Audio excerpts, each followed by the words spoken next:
Legislative District in Bellevue and Eastern Sarpy County, and I serve as the chair of the Urban Affairs Committee. We have two great interim studies today, so we're glad to have a good crowd here. We'll start off having members of the committee and committee staff do self-introductions, starting on my right with Senator Hughes.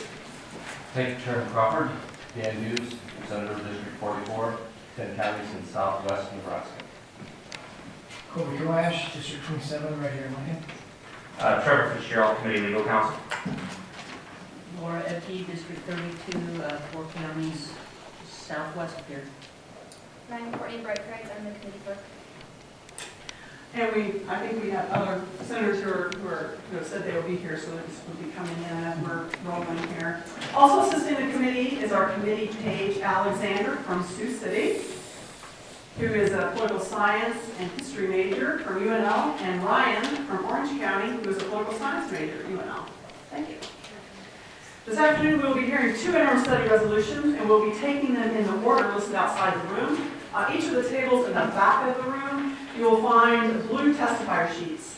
If you're planning on testifying today, please fill one out and hand it to Courtney when you come up to testify. This will help us keep an accurate record of the hearing. If you do not wish to testify but would like to record your presence here today, please fill out the white sheets in the back of the room. We would ask that if you have any handouts that you bring them at least 10 copies and give them to one of the pages. If you need additional copies, the pages can help you make more. Testimony for each interim study will begin with the introducer's opening statement. After the opening statement, we will take testimony. Since these are interim study hearings, there will be no proponent or opponent testimony, since the goal of the hearing is to gather information. We often have some initial testifiers who give invited briefings and then have some invited testimony for these interim hearings today. So we will ask the invited testifiers to go first and then invite anyone else who wishes to testify. We ask that you begin your testimony by giving us your first and last name and to spell them for the record. We will be using the light system today with 10 minutes given for our invited briefings and 5 minutes for our testifiers. When you begin your testimony, the light on the table will turn green. The yellow light is your 1 minute warning, and when the red light comes on, we ask that you wrap up your final thoughts. I would remind everyone, including senators, to please turn off your cell phones or put them on vibrate. And with that, we'll begin with LR 278. Welcome, Senator Nancy Brooks. Thank you.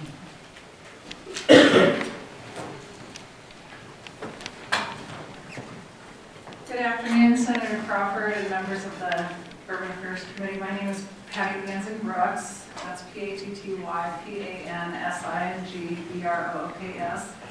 And I represent Legislative District 28, right here where we get to be sitting today. This is the first time I'm in front of your committee, so it's fun to get to see you all. Thank you. I'm here today to introduce Legislative Resolution 278. I introduced this resolution in hopes of gathering information for ways to address the issue of neighborhoods that are in decline here in Lincoln and across the state. As some of you know, I have a very diverse range of neighborhoods in my legislative district, from lower income neighborhoods just south of the Capitol to the historic Country Club area to multiple business developments. All 3 Lincoln hospitals are in my district, as are many restaurants, grocers, and the main library, and of course, the most beautiful building in the state, our Capitol. While legislators create policy that works to improve and strengthen the entire state, the area that I had in mind when creating this resolution is in my district. It is a neighborhood that is south and west of the Capitol. It is an area that, with beautiful older homes, several locally owned businesses, and a culturally and socioeconomically diverse population. Unfortunately, the area also struggles with some high vacancy rates and some housing that is in decline. As we discuss the revitalization of neighborhoods, we need to make sure that low-income housing continues to be available in all the areas of which we're speaking.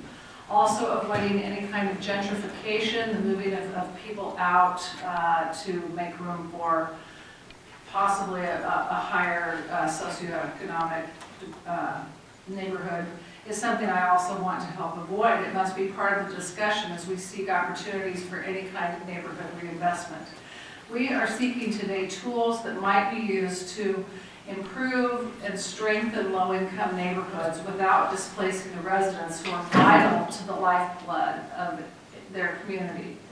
It is my hope that we can find ways to increase owner-occupied residency while at the same time work to rehabilitate the historic homes in the area. By bringing businesses to such areas, we can provide employment opportunities while helping ease transportation issues. We also need to address the issue of safety, not only by seeking ways to lower crime rates, but also by improving neighborhood walkability and other areas. We must make sure that any major streets provide safe paths for kids to get to school, to learn, and to their parks to be able to play. While many of these issues can and should be addressed by local governments and private interests, I do also think that we should seek for ways for the state to play an active role in these matters. After introducing the resolution, I was delighted to be approached by a professor at the University of Nebraska-Lincoln who was interested in having one of his master's classes participate in this study. This group, this really great group of bright students have done extensive research on a variety of programs that have been proven successful in other states. So they have provided and will provide to you copies of their research, and I think we can all look forward to hearing the information that they have for us. There are several others here also whom I hope will share what they see is happening in their communities and neighborhoods, as well as some ideas on how we can address neighborhood revitalization needs here and across the state. Of course, we all know about the issues of cities that are having difficulties maintaining population, difficulties with their housing in their communities and the investment in those properties. And that's really what I'm seeking to address. It works here for Lincoln, but it definitely works across the state too. There was no intention in my mind of, oh gosh, this is what we need to do. I really did hope to have a meeting to determine if people have great ideas about how we can just give a boost to the neighborhoods across our state that are vital to the success of our communities. So, and I just want to add that after this hearing, I have another hearing at 3, so I might have to sneak out, but my LA will be here to be able to take notes, and if anybody needs to talk to her afterwards, that would be great. Anyway, I'll answer any other questions you have. Thank you. And thank you for providing this interim study for us to be able to hear ideas about neighborhood revitalization. So I appreciate doing that. Any questions at this point? Yes. Senator Hollister. Thank you, Madam Chair. Do you see a difference, Senator Hanson Brooks, between an urban and a rural approach to this issue? I presume that there are differences. Certainly, there have already been differences of what's happening sometimes in Omaha, even versus Lincoln. But when I started this, really the goal, I know that lots of other states do things to help their small communities as well as their larger areas. I think that anytime you have historic housing, no matter where they are, those can be dealt with in one manner. And I don't know if you know the area in Lincoln near, there's Leon's Food Mart, and I think of, when we think of development of communities, we often think about anchor stores when you have a South Point or Westroads or something like that. We all know about the idea of bringing in anchor stores that really will give strength to that mall or that shopping center to make sure it's strong. I envision in a way smaller anchors in communities, and I think Leon's Food Mart is an excellent example on it. It's been here since before I was born, so that's in the 50s, and TMI, but anyway. But that store has been there through thick and thin and really has been an anchor to that entire community. And it's a diverse community. If you go 7 blocks out in a radial, in some sort of radius, you would see all different types of housing.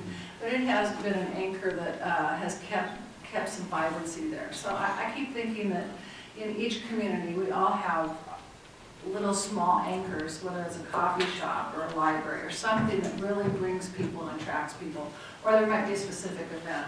So I didn't come to it with an urban versus rural thing, decision. I really wanted to just see, maybe we'll come out with 3 ideas, that something's really good that we're missing in the rural areas and something's really good in the urban. I don't know, this is just a way to inquire what's going on out in the rest of the nation that we could bring into Nebraska.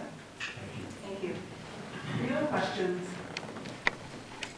Okay, so the students are coming up next, and I'm going to bring chairs up to help them, and I'm just so proud of them and their work. It's really Excellent. they work hard. So we have invited testifiers next who are coming to share their research. So we are going to proceed with their testimony, 5 minutes testimony each, and then we'll save our questions to the end. 3.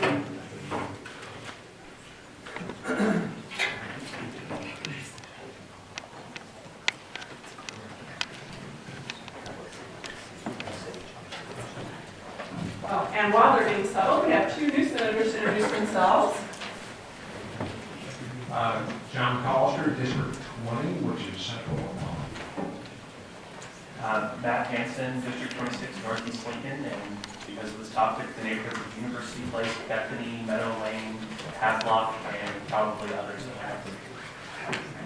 Excellent. So I don't know if you heard as we were moving around. So what we're going to do is have each of you give your testimony, and Courtney will be doing the 5-minute lights for you as you each give your initial statement. And then when we open up for questions, we'll allow people to ask questions, and anyone can answer, but when you answer the question, you just need to say your name before you answer so the transcriber will know who is speaking, because we make a written transcript of this hearing.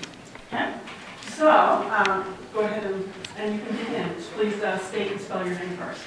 Victoria Nelson, Victoria Nelson. Good afternoon. We appreciate the opportunity to appear at this hearing today. We are graduate students working toward our master's degree in Community and Regional Planning program at the University of Nebraska-Lincoln. The Community and Regional Planning program at the University of Nebraska encourages students to view the process and responsibility of planning holistically, taking into account the principles of land use, housing, renewal, the limitations of the natural and built environment, data analysis, and development in urban and rural areas, while within the context of local, state, and national regulations. During the current semester, we are enrolled in a community and regional planning course that focuses on real-world planning-related issues in communities.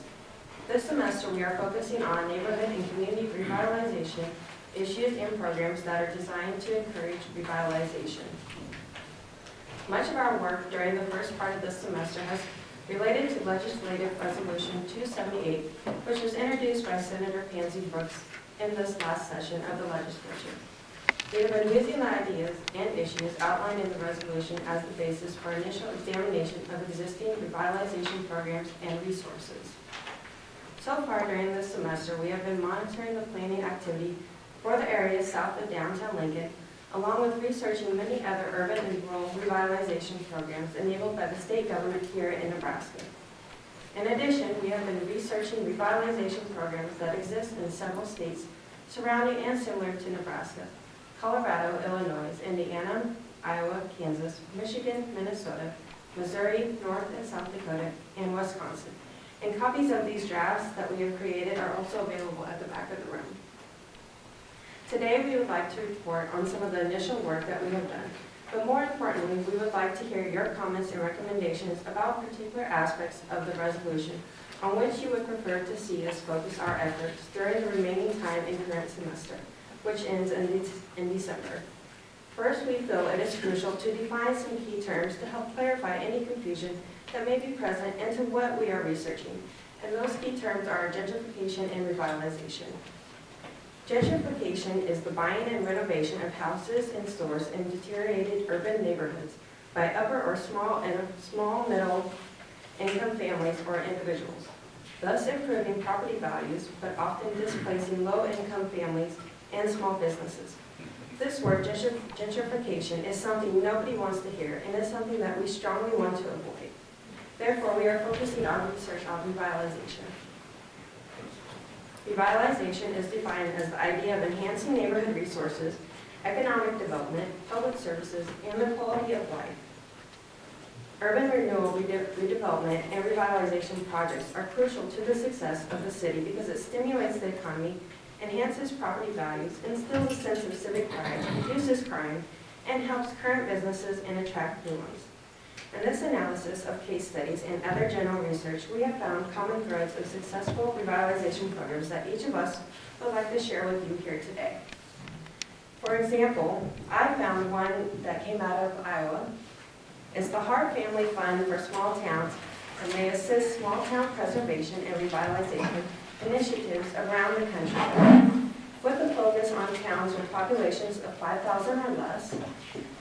This fund provides nonprofit organizations and public agencies matching grants from $5,000 to $10,000 for preservation planning and education efforts.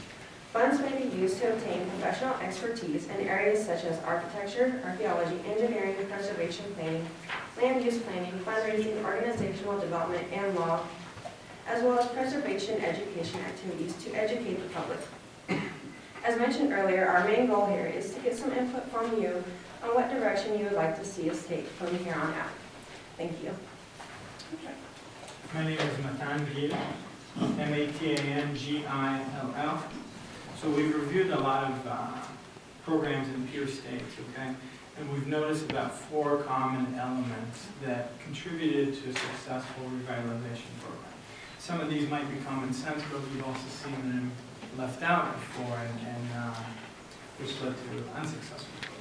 But the first is really to have authentic and genuine engagement with the residents in the neighborhood. It's also important to find some points where the neighborhood itself wants to see change. It's important to understand the residents' view on the neighborhood, what they think their needs are, and what the assets are. This is an underlying contributor of success, since local and state government can better understand the ways that residents want the neighborhood to change. They can also then instill a bit of a sense of ownership in the planning process and subsequent execution. Another point is to develop strategic and accountable partnerships to create deep and lasting change in the community. High-quality interventions must be linked to the addressable and interrelated problems. Efforts to establish some deep-rooted partnerships for change result in unified goals as well as shared accountability for the intended outcomes. Local funders, community members, local government, social services agencies, schools, congregations, healthcare providers are all common partners in lasting neighborhood change that we've noticed. Another common thread in the successful revitalization effort was the focus on specific measurements and objectives and goals and setting some targets. The Targeted Investment Program it's called TIN, in Milwaukee, Wisconsin. It's a program we explored. This initiative is designed to sustain owner occupancy, provide high quality and affordable rental housing, strengthen property values, as well as improve physical appearance and the quality of life in the neighborhood. They outlined a lot of metrics that they focused on to measure their success. Some of them were quantitative, like existing home values, occupancy rates, the existing levels of private investment, but they also did a lot of surveying to understand how do the residents and the community in the neighborhood feel about the neighborhood. Investing in organizational capacity and building and strengthening the program is another important and core element to a successful program. Building data systems, recruiting and maintaining staff, developing resources are all forms of investment in organizational capacity that we've seen, such as in the TIN program in Milwaukee. They really focused on hiring skilled, and they really focused a lot of time on training these rehab specialists that engaged with homeowners who were undergoing the investment in the rehab process. They would help them write a scope of work, solicit contractors to fix up the properties, and they would check in throughout the process and make sure that the work is being done correctly. There's a great White House neighborhood revitalization guide decided that this investment in the program itself and strengthening the program, although it's tough to spend money on that, it usually was one of the most important contributors to the success of the program. The loss of, prevented the loss of staff and really created a high quality and successful program. Thank you. Jordan Rasmussen, JORDAN-RASMUSSEN. So taking it further from what Tom shared, further explaining our methodology and information we sought, we scanned programs of other states and partners and their resources. So how do we fund this? So we took a look to see what other activities were out there. We found varying resources from grants like our local community foundations or the Sherwood Foundation in Omaha, but also going further into the community development block grants that come through the Department of Economic Development. And those, each state has those, but the way they divide the money up is different. And so there's different ways that they've leveraged that. So those are all pieces to take into consideration. Also, within the monetary realm, we found that communities were making use of bond assistance and loan assistance programs. So, as we talked with Senator Pansy Brooks, she noted that money is not always the most feasible thing to come about through some of the legislation pieces. And so, acknowledging those constraints, and both at the state level and the local level, we did continue to find that tax incentives were the primary mechanism for prompting revitalization. And again, these taxes or tax incentives range from individuals from pairing tax credits between historical credits, both at the state and the local level or the federal level, and then also like what we have here in the state of Nebraska with our evaluation incentive program. One other tax incentive that we found of particular interest was the Kansas Neighborhood Revitalization Act, not to be mistaken with any other NRA, but we found this act, which is about 20 years old now already, started in Kansas, actually in their state capital, kind of a similar conversation to what we're having now, that there was an area that was in need of revitalization within the community. And so it started at that level and then grew into a statewide program. The beauty of this program that we really found was that it impacts both rural and urban communities because it is delegated out to the county or the union government within Kansas, and so that they can design the program so that it fits what they're looking for best. I talked with one of the people at the Kansas City, Kansas office, and he spoke very highly of the program in that they as a development and planning office, economic development office, they're able to go in and say, okay, this is the neighborhood that is in need of most revitalization. Let's spend the tax rebate program here. And then, so you can see in the pamphlet, there's kind of outlining of the mechanism and how those pieces come together. But going back to the more rural areas, we looked at Marion County, Kansas as well, and their entire county is considered a revitalization area, and therefore anybody within the county is eligible for the tax rebate program. So, and again, going back to the acknowledgement that taxes are not a piece that you always, that there's flexibility in. The person that I spoke with in Kansas City spoke about, yes, there is a short-term loss, but the long-term gain is far greater than what is lost in those years where there's a tax decline. So,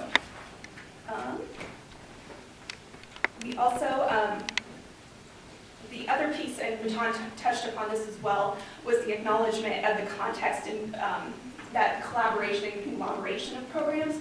You can't just do this independently. It has to work in conjunction with another program. And so going back to the White House piece, that was, there was even talk about HUD and some of those other programs that are already existing. And so again, not starting from the base up. And again, as we come back to the state of Nebraska too, we found a number of programs that are already in place here in the state. There's the NIFA, Nebraska Investment Financing Authority that exists, and just there's resources out there.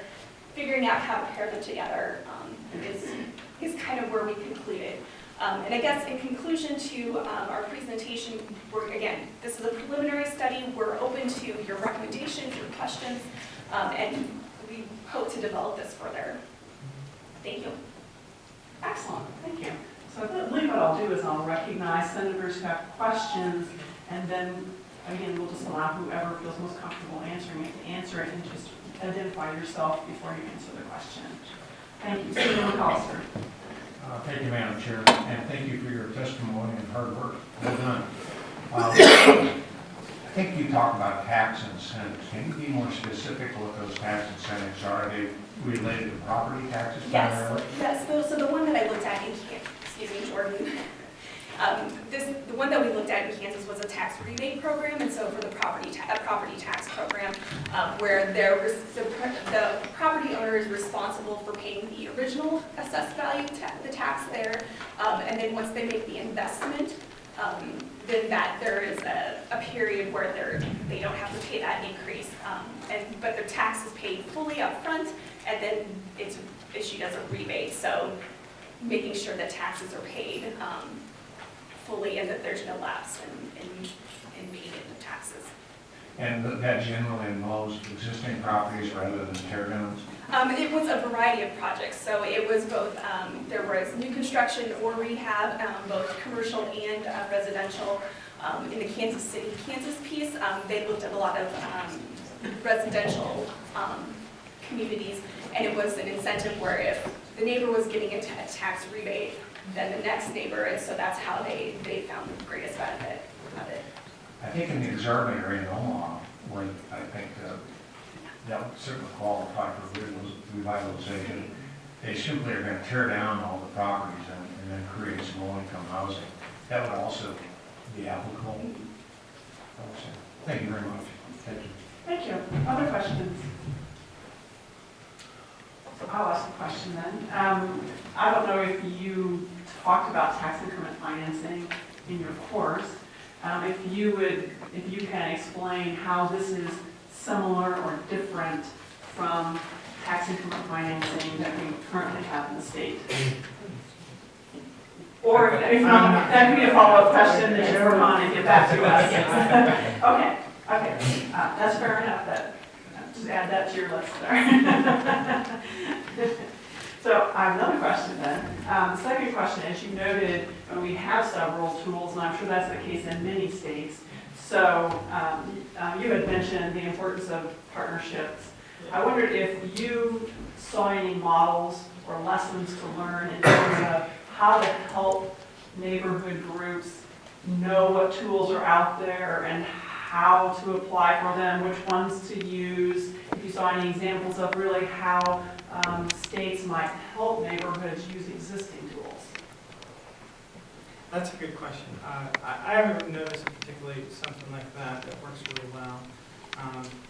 But what we a lot of times have seen is any kind of organic growth and desire for change within the neighborhood. There'd be a leader that would come up, and then they would go out and do the work and spend the majority of their time in focusing on finding these partnerships and so on. So I think that if there could be, in any legislation that comes about, just a flexibility to support those leaders in the neighborhoods and to avoid too much stepping on each other's toes and really kind of joining. A lot of programs want to do what their mission is, but I'm losing my train of thought here, but I haven't really seen a lot of good ways to share that information.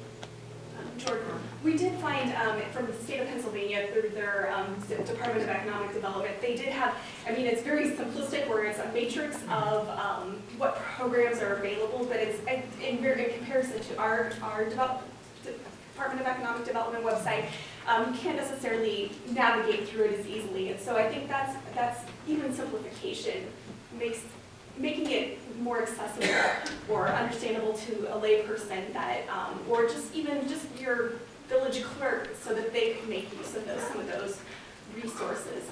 That was something that we found of interest. Or even, here in the state of Nebraska, we have our economic development district offices.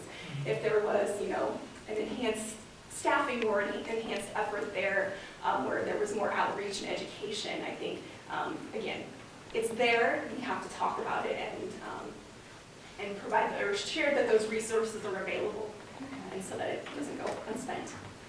So I would just add that to the list if you're continuing to do work on what ways states can best provide that technical assistance. So there's great models for our regional offices to see in terms of how they, or perhaps local subdivisions have some models. But at this level, we're looking at really what is the state role in helping the regional offices or helping the local subdivisions provide that information to the markets. Thank you. Other questions? Thank you so much for your work. Once you get out of here before Professor Crawford gives you some more stuff.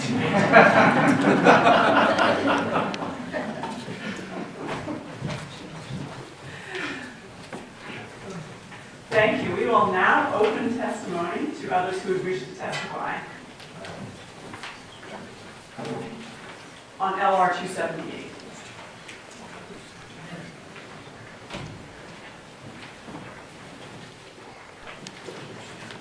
Welcome. Good afternoon, Madam Chair, members of the committee. My name is Ben Gray. I live at 4942 Nebraska Avenue in Omaha, Nebraska, 68104. I'm currently the president of the Omaha City Council. I'm here, first of all, I would like to thank Senator Pansy Brooks for introducing this resolution and for you all taking the time to listen to potential solutions for problems that we face all across this state and certainly in Omaha and certainly in my district. First of all, let me say that we have a number of problem properties in Omaha in general, and specifically in my district. We have somewhere in the neighborhood of about 600 properties that are on the condemnation list, with that number growing almost daily, or almost as we speak. Those numbers continue to go up. Those problem properties exist for a number of reasons. Among the most notorious are slumlords who refuse to take care of the properties and get the rents that they think that they can get off of them without having to do much other than slap a few coats of paint on and put up a 2x4 or two. Those are serious issues, and we're looking at ways to address that in a different fashion. But there are a number of properties where individuals have lost their property as a result of bank foreclosures and other sorts of things that have happened to individuals, not necessarily because they did anything wrong, but they got caught in a system where it did not benefit them and they lost their properties. And in many instances, some of these folks just... Now, what occurs in this particular instance is you have individuals, speculators and individuals who purchase tax certificates on a number of these properties. And the current maturation period for these tax certificates is 3 years. The problem with that is that it's not really 3 years. By the time you claim title and do other things, you're actually 3.5, and in some instances 4 years in the process before you actually can take over the property. Many times when it gets to that point, that property is not worth the time it takes to renovate it, and so, you know, what those tax certificate holders do is just, you know, settle and make their profits and move on to other things, but leave those properties in the condition that's almost untenable and needs to be removed at some point. You know, to renovate those properties sometimes it begins to get a little bit more difficult. So one of the things that I think that I'm approaching you all to talk about, or at least consider, is moving that maturation period down a year. By state law, you currently, within state law, you have the ability for a 2-year maturation period for these tax certificates. Right now, the process is a 3-year one, and I would like for this body and the legislature to consider moving that maturation period to 2 years. It would be beneficial on a number of fronts, I think. It would be mostly beneficial for the land bank that we currently have put in place in Omaha.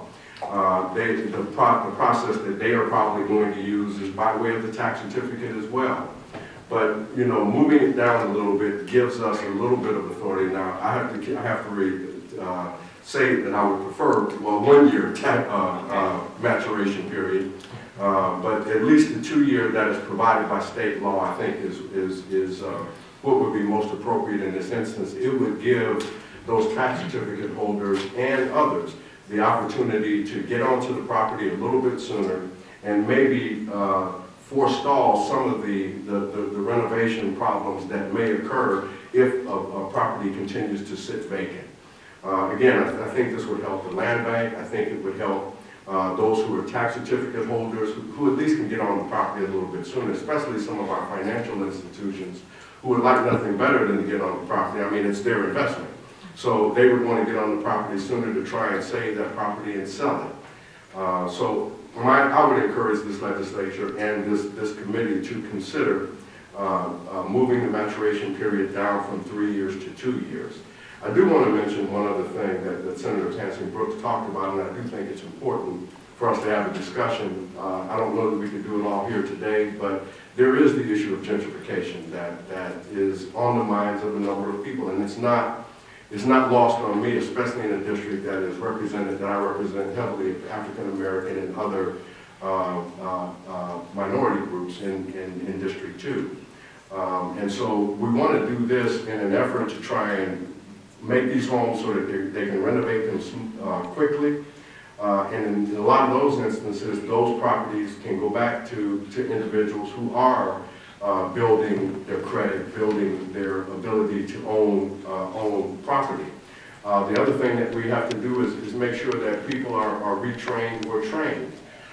So there has to be a marriage of a number of things to take place if we're going to forestall any issues of gentrification. And it is a real issue that we need to address at some point, or at least talk about or keep on our minds as we're going through this process. But it is, to me, extremely important that we do everything possible to get some of these properties back on the tax rolls with the land bank that this legislature gave us the authority to do.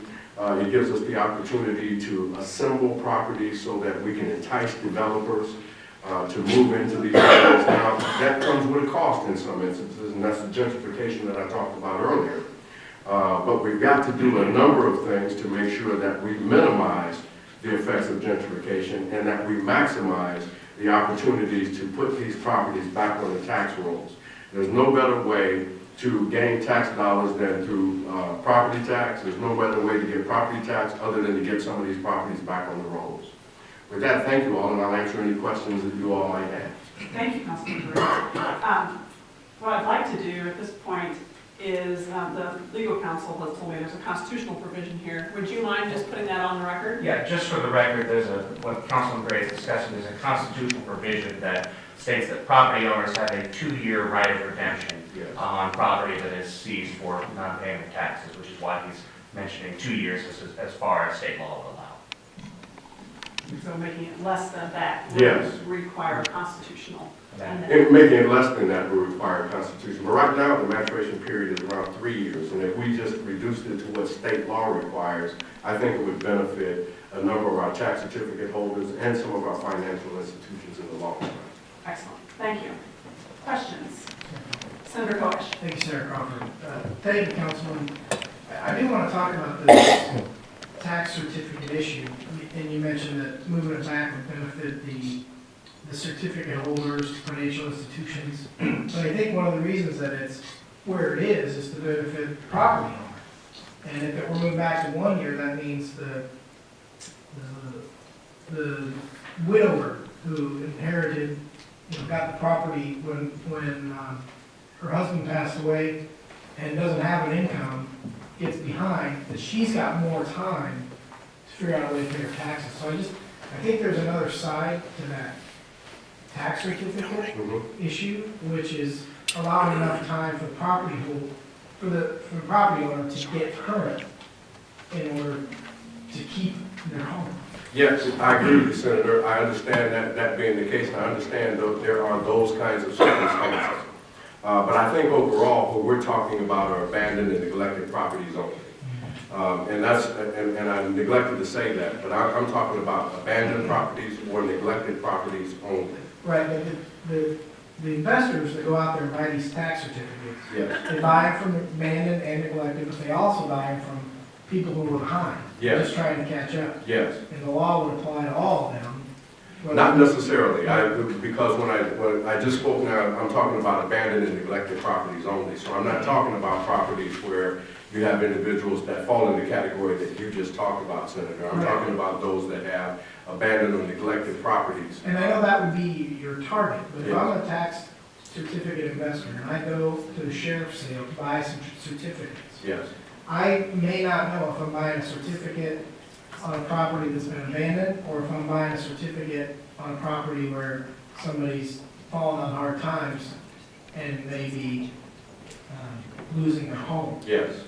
And in state law, it's also like 7%, or maybe higher. I think. No, it's not, it's 14%. 14%, yes. It's 14%, so there's quite a bit of, I mean, that's a pretty high bar, and I think Yes. there's a reason for that. But Yeah. I just think when we talk about moving that, we have to remember that some of those timelines are there to protect the homeowner, to make sure that they have adequate time to get current before they may lose their home.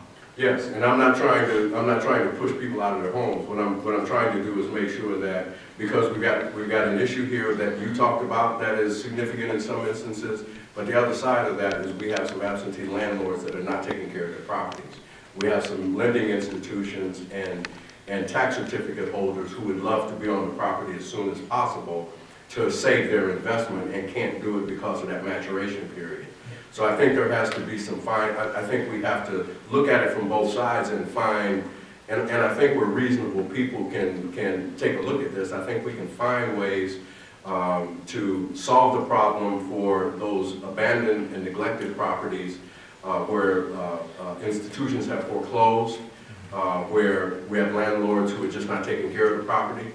In a number of instances, and I did leave with you all a proposed piece of legislation that we hope to pass on November 17th. It's our abandoned and neglected property ordinance that I think is going to benefit us in those areas as well. It doesn't address the tax certificate issue, but it does provide some teeth for those who are not taking care of their properties. And among the things it does is make sure that they register their properties so that we know who to call when we find properties that are in significant disrepair.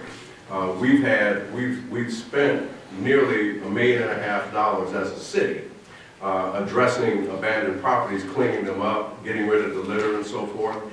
We have collected to date about $65,000 of that nearly $1.5 million. We have about another $250,000 that we hope that we can get in liens on the property, but that's still going to leave the taxpayer with a significant bill of over $1 million for properties that other people ought to be taking care of. So we're trying to solve a couple of things here, and I know it's not a magic bullet, and I know that there are those issues, Senator Coates, as you brought them up. But I think on the other side of that coin is we have to get a handle on some of these abandoned and neglected properties, because the problem is that the neighbors that live around them, their property values go down. The neighborhood goes down, those abandoned properties become a public safety issue, and we've got to address that in some fashion. Yes, thank you. Thank you for your questions. Senator McCollister. Thank you, Madam Chair. Thank you, Councilman, for your testimony. Who makes the determination on abandoned and neglected? We have, in the ordinance, we have the definitions in there who makes that determination, but it is done primarily by our permits and inspection department within the planning department, city government. I see. That's by the city. And Yes. I assume that occurs after the 3 years has passed? Sometimes it does, sometimes it doesn't, Senator, because sometimes properties get into disrepair as a result of fire or those kinds of things. So it may happen sooner than that maturation period, but most of the time I think you're accurate. So you have the ability to go past that maturation period simply based on the condition of the property? Yeah, but you can't do anything. I mean, the property is still going to be owned by whoever the certificate of record holder is. All we can do is tear it down at taxpayer expense. After you've done a tear down, who is the property owner? Whoever's name is on that property, that's the property owner. Did you end up And all we can do is put a lien on that property. after We've torn it down, and sometimes after you've torn it down, the property is worth only like about $500 to $1,000. So in a lot of instances, it's not worth the effort to even file a lien because you're not going to get any return on your investment. I understand. Thank you, counsel. Any other questions? Thank you for your testimony. We Sure. did pass a bill last year that on properties that requires that banks provide information. Yes. So hopefully that will facilitate your effort to register. I'm hoping your efforts and ours will be successful as well. We're going to be working at it with our abandoned building ordinance. Thank you. Thank you all. Thank you, Senators, for listening.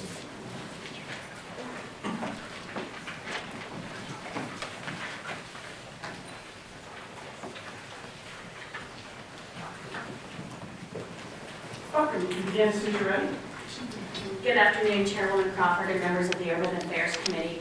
My name is Cassie, C-A-S-S-I-E, Paven, P as in Paul, A, V as in boy, E, N as in Nancy, and I'm the Deputy Chief of Staff for the City of Omaha, focusing on economic development.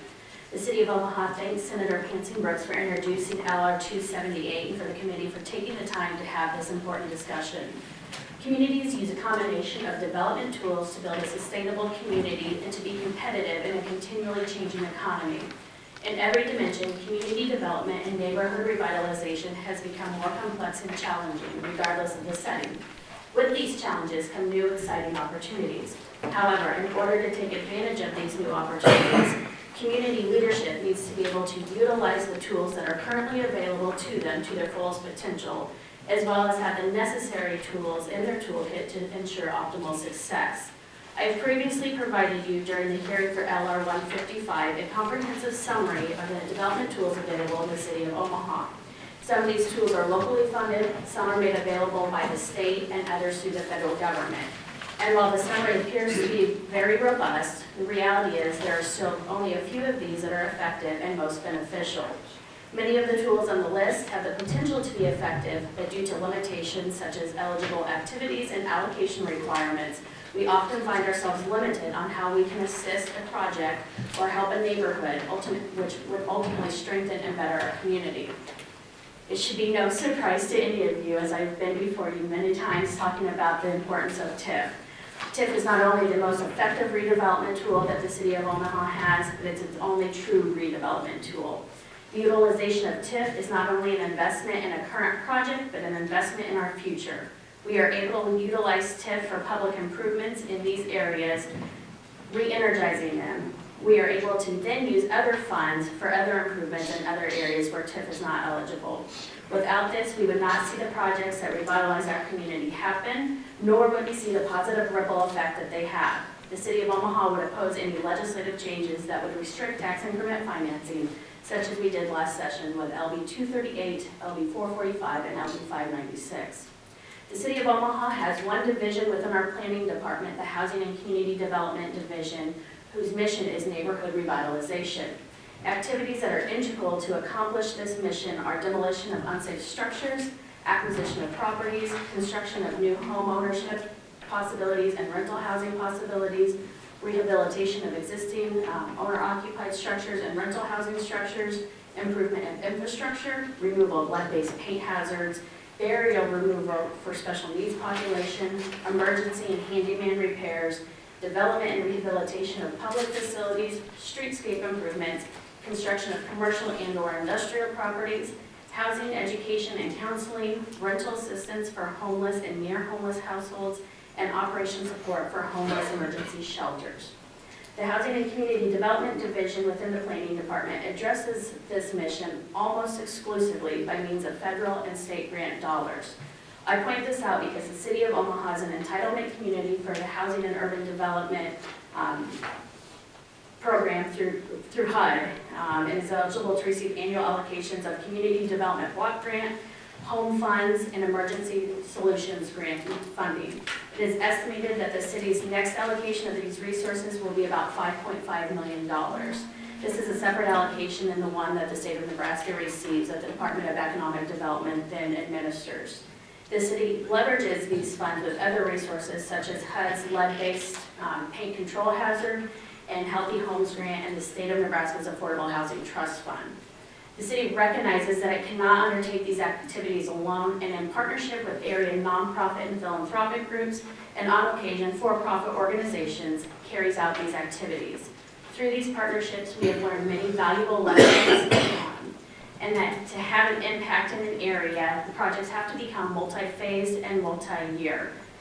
A prime example of this would be Prospect Village in North Omaha, which happens to be Councilman Gray's district. Prospect Village is bounded by Lake Street on the north, 30th Street on the east, Hamilton on the south, and 36th Street on the west.